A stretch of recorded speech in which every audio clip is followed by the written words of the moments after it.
a win for the Pacers in Paris. What a response to the absolute drubbing they just suffered a few days ago. Tony East here covered the team for Locked On Pacers and Forbes, and there's a lot to break down from Game 2 of the mini Pacers-Spurs series that we saw in Paris. If you listen to my podcast very often, you know how much I talk about how hard it is for NBA teams to win both games of those little series that happen during an NBA season. You play the same team twice in a row. We've seen this with the Pacers a bunch this season. They played Miami at home twice in mid-November. They split that series 1-1. They played Boston twice in a row in Boston in late December. They split that series 1-1. They just had one with Cleveland in mid-January that they split 1-1, and now this one with San Antonio, because it's just hard when you have to go through adjustments, and one team probably thinks less of their adjustments after winning big, and the Pacers had a lot to talk about after getting crushed. It's just very hard to beat the same team twice in a row, and that's exactly what we saw in this game. The Pacers were not just better than they were in the first game, they were way better. In fact, they lost by 30 on Thursday and still walk away from Paris +6 in total. Or +8, excuse me. They win by 38 after losing by 30. A dominant win in every way for the Pacers in this one. There's lots of little stories for the Pacers. They closed the first half on a 15-3 run that really broke the game open. It was getting close and hairy, and it was a 3-point game, and then their starters were terrific. And in the fourth quarter, they were already up 12, and they had, I believe it was a 17-0 run. So those two runs in tandem, 32-3. I mean, that's huge, right? That's basically the whole margin of the game were decided in those two stretches. But the story of the game and the stretch that will be the defining memory for most Pacers fans in Paris or who watched the games was Tyrese Haliburton's close to the third quarter. The best 3 minutes of jump shooting from him ever. It was really 2 minutes and 43 seconds where the Pacers lost the lead for the first time of the game. Chris Paul hit a left wing three, banked it in. As painful as it comes of a way to lose the lead, they've been playing awful the whole third quarter. The Spurs look great, and Tyrese Haliburton just takes over. Jump shot. Timeout Spurs. They take out Wembanyama. Three-pointer. 11 points happened quickly. I believe the first 9 of them happened in a minute. Then another 2. Now he's got 13. Then another 3. All these were jumpers, and all of them came against a different Spurs defender. Not all of them, but there was one over Keldon Johnson. There was 2 over Julian Champagnie, a couple over Jeremy Sohan. I forget who was in on the first one because there were subs in between, but Tyrese Haliburton didn't matter who he was being guarded by. He was unconscious for that stretch of time. Jump shot from anywhere on the floor, he was going to hit it. Stepping back at the right elbow.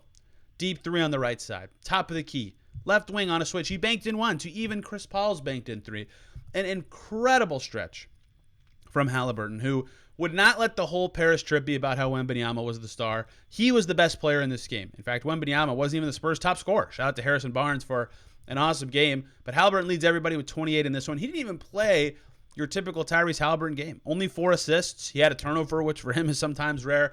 But that flurry, 16 of his 28 came in just that stretch.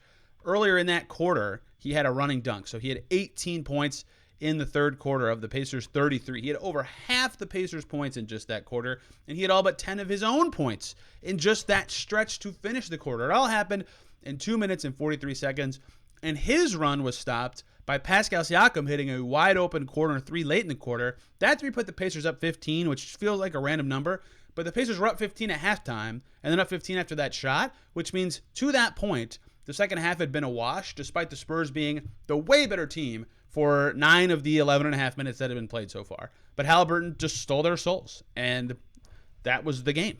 I mean, they were up 12 after 3. They were up 12 before the 17-0 run in the fourth. Spurs tried, but there were too many moments where the Spurs just didn't have enough talent on the floor to keep up with what the Pacers were doing. And the Pacers deserve a lot of credit for that. They adjusted in so many important ways. They kept Miles Turner away from the action on offense, so Wemby couldn't have the same defensive impact. Wembanyama just 1 block and 2 steals in this game, way better in both categories on Thursday. That let the Pacers get into the paint more. They love to be a paint team. 62 points in the paint for the Pacers.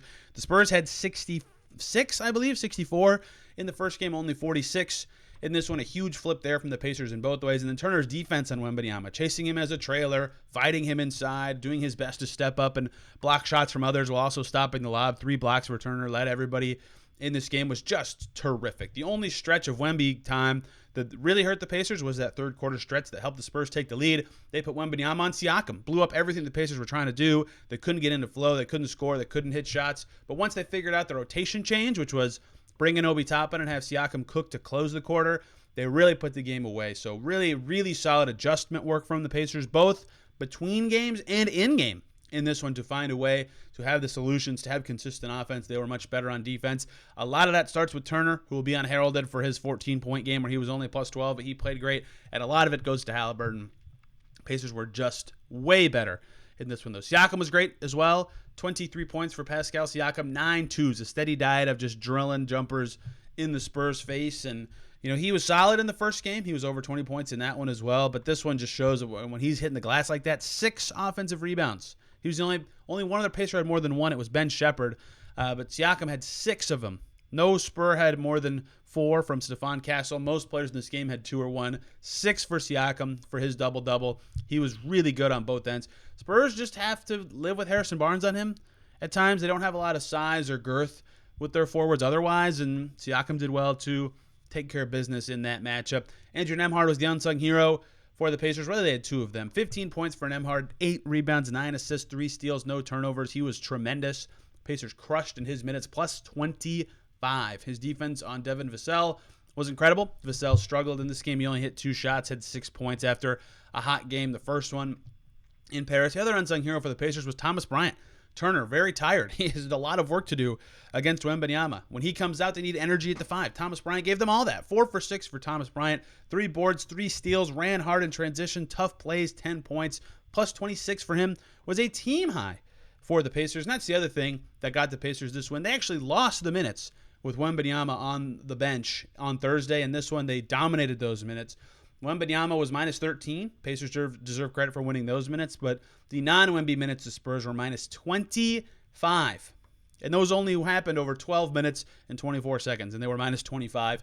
Pacers bench was way better. TJ McConnell, exceptional fourth quarter, one of his best games in a minute. Aaron Nesmith hit some shots. He played over 20 minutes for the first time since October. I already mentioned Thomas Bryant being very good. And Obi Toppin was a key part of the Pacers' big second-half rotation adjustment. Toppin wasn't in particularly standoutish in this game, but that was still an important thing for the Pacers. A big win for the Pacers, who come back home at 25-20. They split the pair. That's a fine result, I think. I mean, they would have liked to go 2-0 against a team that their record says they're better than, but a 20-win team beating a 24-win team once is not the craziest thing ever. And the Pacers now have 4 days off again before playing the Pistons to reacclimate their body clocks to Eastern time, where they will now be for a week before they fly out for a West Coast trip. So they need to take advantage of that, get used to U.S. time. They play Wednesday and then not after that till Saturday. So only 2 games in a week for the Pacers. We'll have much more coverage of this game and this team on Locked On Pacers. Check me out right there.